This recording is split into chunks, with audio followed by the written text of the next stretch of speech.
What's up, everybody? Ghost Girl 007 here, and today we're going to do another Haunted Reads. Today is episode 3 of Haunted Reads. So today we're going to read another thing from the magazine. If you're new to my channel, this magazine is The Haunted History, Real Life Ghost Stories, and Supernatural Events.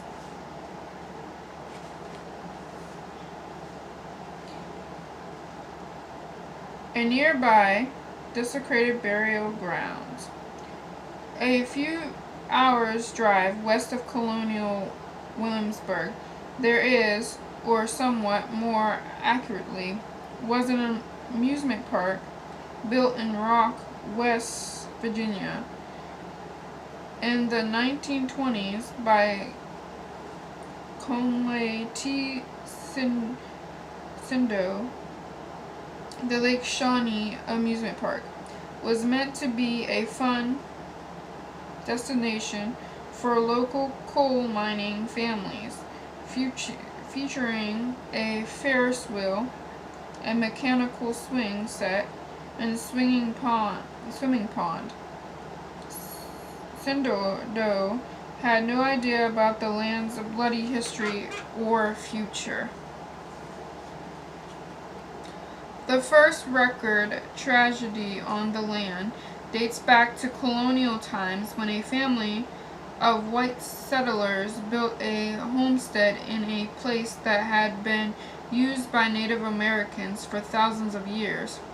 When the Clay family tried to put roots down there in the late 18th century, they were oblivious to the importance of the area to the local people. After years of the native people asking the Clays to leave and the Clays ignoring their requests, 3 of the Clay children were killed by Shawnee warriors, including the oldest son, Ezekiel, who was reportedly burned at the stake.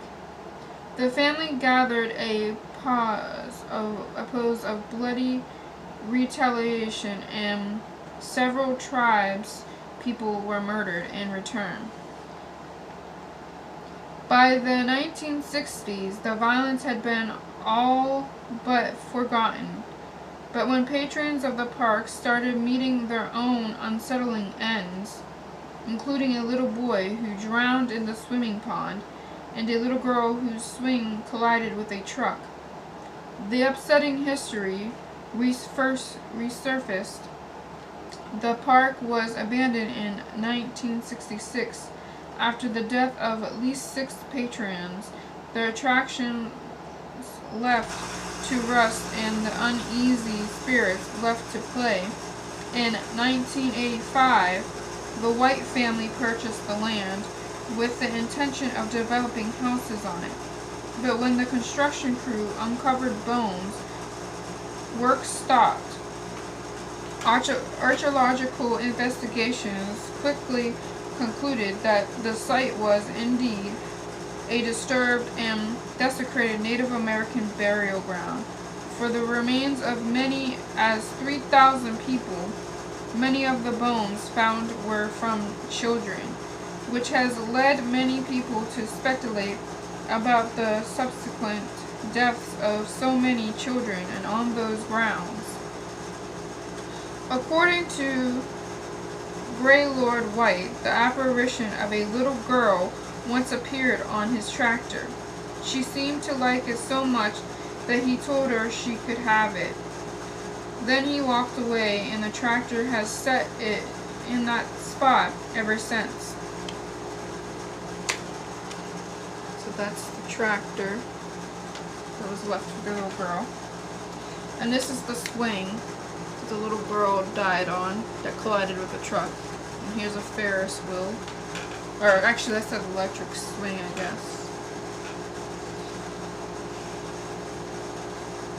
Top left and right, the swing set where the little girl who is said to still roam the amusement park was killed. So that would be this swing. Today, reports of paranormal activity at the park abound.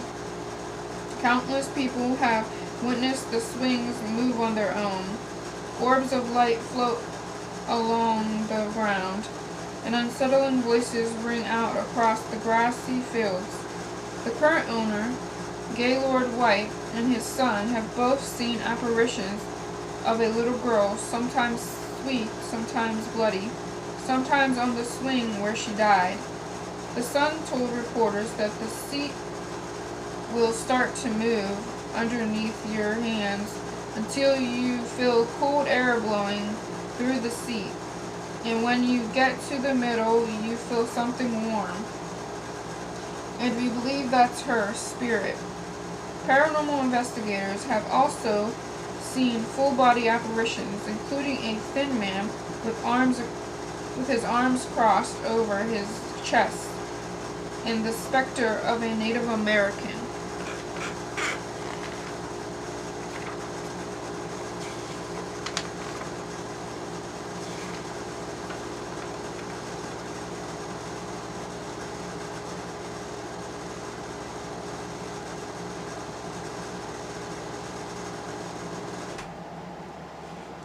The Strangler and the Stones. Actually, we're not going to read that one, because this is a story I've already read before. Okay, so, the jail. The people accused of witchcraft were considered to be incredibly dangerous. When apprehended, they were kept chained to the walls in a dungeon below the small wooden jail in Salem.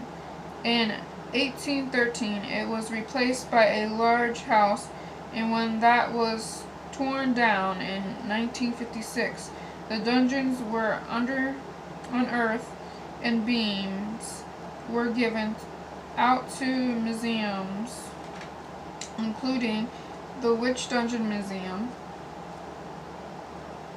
This photo from 1999 of a misty bodily apparition was taken when a tour group on a haunted footstep ghost tour told their guide they were getting a weird vibe outside the old jail and encouraged them to take a picture of the spot.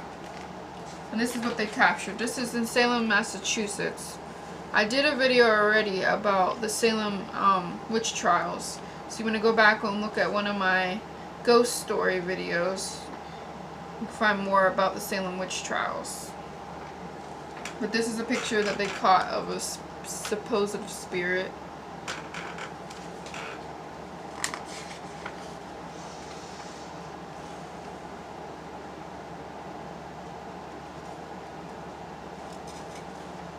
Okay, so we're going to do this next story. No rest for New England.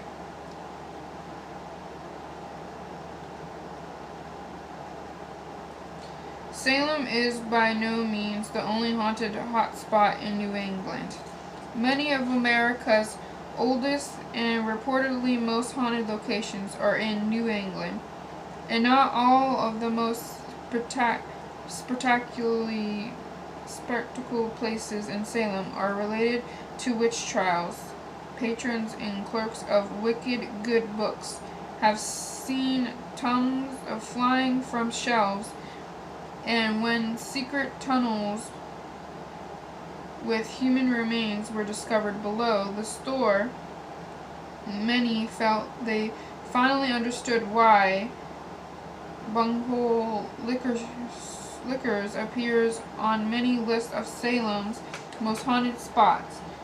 And being that it was once a funeral home that also acted as a prohibition and era speakeasy, some aren't surprised that a female presence roams the aisles. The pub Murphy's and the adjoining old Burying Point Cemetery are both said to be haunted. One doesn't have to go far from Salem to find other infamously haunted locations. The Colonial Inn in Concord, Massachusetts, allows anyone looking for a paranormal encounter to book a room Room 24. Guests and paranormal investigators alike have experienced apparitions, unsettling presence, and strange voices during the Revolutionary War. Part of the inn was home to military surgeon Dr. Timothy Minot, and some speculate it's the ghost of some of his soldier patients that refused to settle down. Captain Grant's 1754 in Preston, Connecticut, is also a B&B with a supernatural reputation. It was built adjacent to a graveyard, and guests have reported seeing strange things in both the building and the cemetery. Mercy Adeline Avery is the most famous of their spirits. She was the wife of Captain Grant himself, who built the house for his family, but then was lost to the sea. In her room now named the Adeline Room, it is said that she is pulled the shower curtain off of the rod, turned the TV on and off, and even appeared holding the hands of two children. People have also reported hearing clanging and banging, seeing mysterious mist in the graveyard, and even recording the voice of a phantom little girl. Some of New England's most famous haunted spots in all are perhaps unsurprisingly in Maine, the home state of famed horror writer Stephen King. The city of Bangor, where he resides, is home to the beautiful Mount Hope Cemetery, a well-known hangout for spirits, and also where the movie adaptation of King's book Pet Sematary was filmed. The grounds of the Kenneby Arsenal, or Isle, which was converted to a psychiatric hospital, reportedly has thousands of unmarked graves for patients whose deaths were never recorded. Apparitions are a matter of course in old stone building, the old stone building, and many of the living have heard the spectral cries of the dead. You can find creepy inns and lighthouses dotting the rocky down east coastline. There's an abandoned school in Bucksport that's adjacent to a cemetery. A theater in Bidford houses the spirit of a young actress who died backstage on Halloween Eve, 1904. A bridge in Millinocket is said to be haunted by the spirit of a newlywed bride who appeared there over half a century ago. The list goes on and on. Elsewhere in Maine, New England, and so many other places across America. So this is the Colonial in Concord, Massachusetts. This is the Colonial Inn and what it looks like.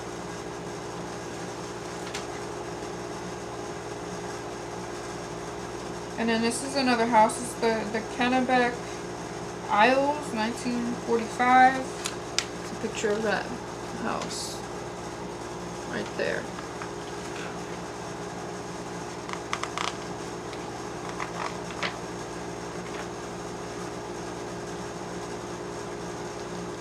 Okay, so here's another story.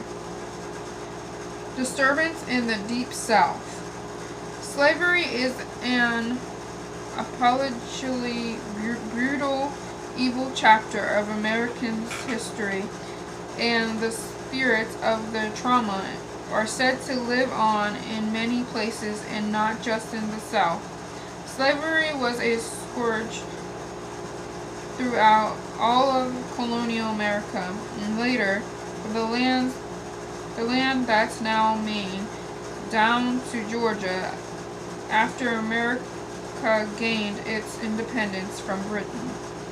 Some newly formed states in the North began to abolish slavery, but as territory was occurred south and the west of the original 13 colonies,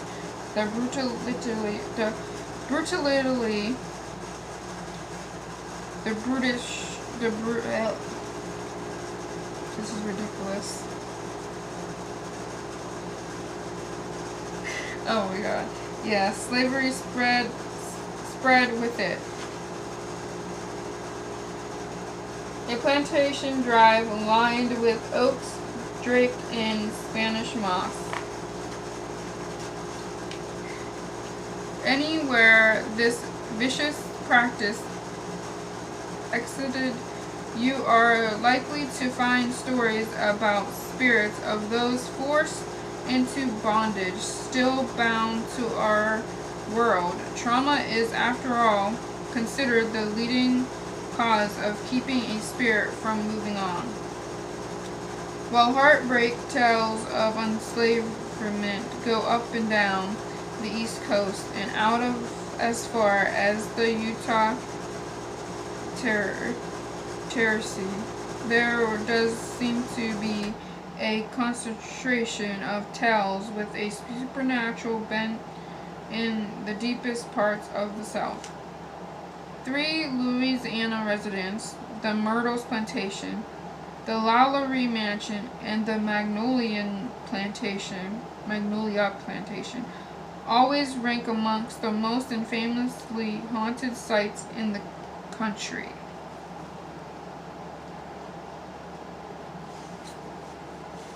Another picture. Some of these words, you can't understand what they're saying.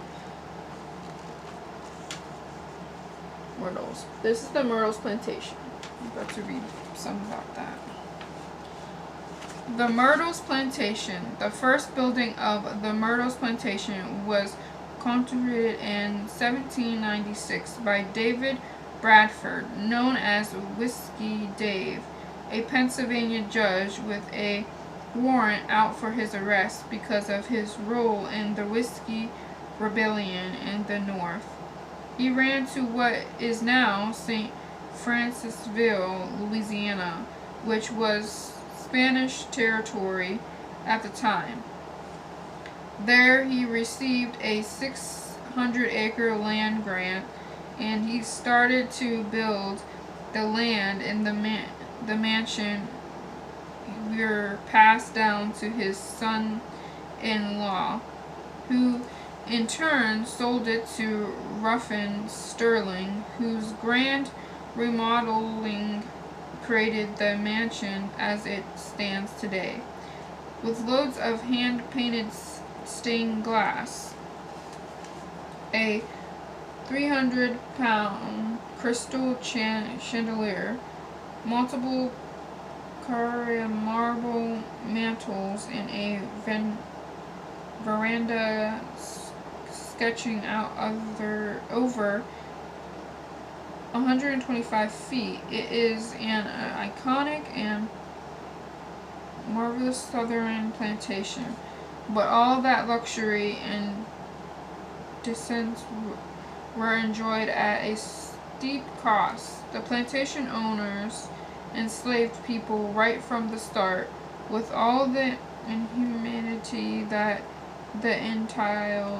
entails. The house and grounds have also supposedly seen no fewer than 10 murders. To top it off, the plantation is believed to be constructed on a brutal ground of the Tuxcan,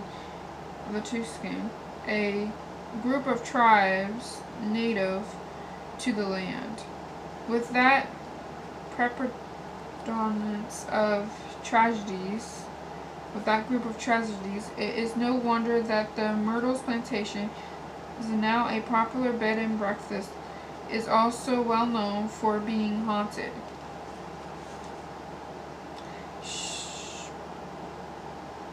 Candelabras float by. A whiff of perfume spontaneously drifts through the room. The sounds of parties you can never find are heard throughout the house. And of course, there are the apparitions themselves. Some say there are 12, others say more. There's even a word in here where they said like the same word twice. It's kind of weird. A multitude of murders. Many deaths are said to have taken place at the Myrtles in its 200-plus years history, according to General Manager Amanda Delville, who has worked at the Myrtles for over 2 years. Several psychics have come in, and without knowing the findings of the others, all felt the presence of 12 individual spirits. Amanda herself has seen a woman in black walk past the ladies' parlor, only to disappear through a room with no exit but the way she went in during the Civil War. 3 Union soldiers are thought to have been shot and killed while trying to loot the house. While there are no documents confirming the dead, the house was certainly ransacked at that time. A Confederate soldier who shot himself in the foot to avoid combat, only to die of gangrene from the wound while staying at Myrtle's plantation, is said to haunt the room where he met his self-inflicted fate. When Ruffin Sterling and his wife, Mary Catherine Cobb, remodeled the mansion, they nearly doubled it in size. They would need the space, ultimately having 9 children, but sadly 5 of them died while still young. After Ruffin's death in 1854, Mary hired a man named William Winter to help manage her affairs in the plantation. He married Sarah Sterling, one of Ruffin and Mary's surviving children, and the couple raised 6 children of their own at Myrtles. That is until William was shot and killed at the house in 1871. The story goes that a man named E.S. Weber rode up to the house on horseback and called William outside, saying he had business with him. What, if anything, was said is unknown. What is known is that the winter had gone almost completely bankrupt, lost the property, and then rebought shortly before he was shot. By some accounts, William died right there on the porch. Others say he straggled into the house and up to the 17th step on the staircase, where he died in Sarah's arms. To this day, people claim to hear him dragging himself again and again to the place where his body gave up. The ghosts, some curious guests left a voice recorder on the 17th step. When they listened to the recording, later they heard the entire murder play out, from the gunshot to William calling for Sarah to newly widow woman sobbing, "Oh no." While the slaying of William Winter is the best documented, it is by no means the most famous of the Myrtles plantation's murders.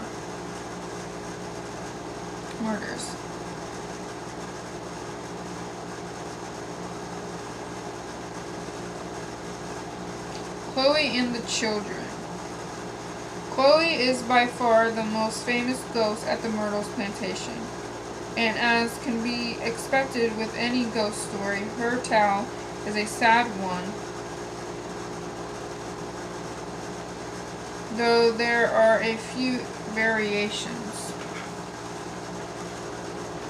The most popular version goes like this. In the 1820s, Myrtles was run by Sarah Matilda Woodruff, daughter of the original owner, and her husband. Clark had a reputation for promiscuity and putting off his awful behavior involved forcing one of the girls he enslaved, a young woman named Chloe, to be his concubine. Her lot in life gave her no choice but to do as she was forced to do. She was brought into the house, and one day Clark is said to have caught Chloe eavesdropping on him at a door, and so he cut off her ear. From then on, she wore a green headscarf to hide the scar. Out of Clark's good graces, Chloe thought she could win back favor by putting just a small amount of mild poison into the cake, which was called oleander or something like that, if I remember correctly. But she put it into the cake to make Clark's children sick. She would then nurse them back to health, endearing her again to the household. Her plan went tragically wrong, however, and the cake killed not just the 3 children, but Mary, Octavia, James, and Cornelia Gale, but Sarah as well. The plot was quickly discovered, and Clark ordered other people he enslaved to hang Chloe, making for 4 murders in a brief time. The veracity of the story is dubious at best. It's documented that Sarah, Cornelia Gale, and James died from yellow fever, and that Mary Octavia lived until 1889. And there is no record at all of an enslaved girl named Chloe.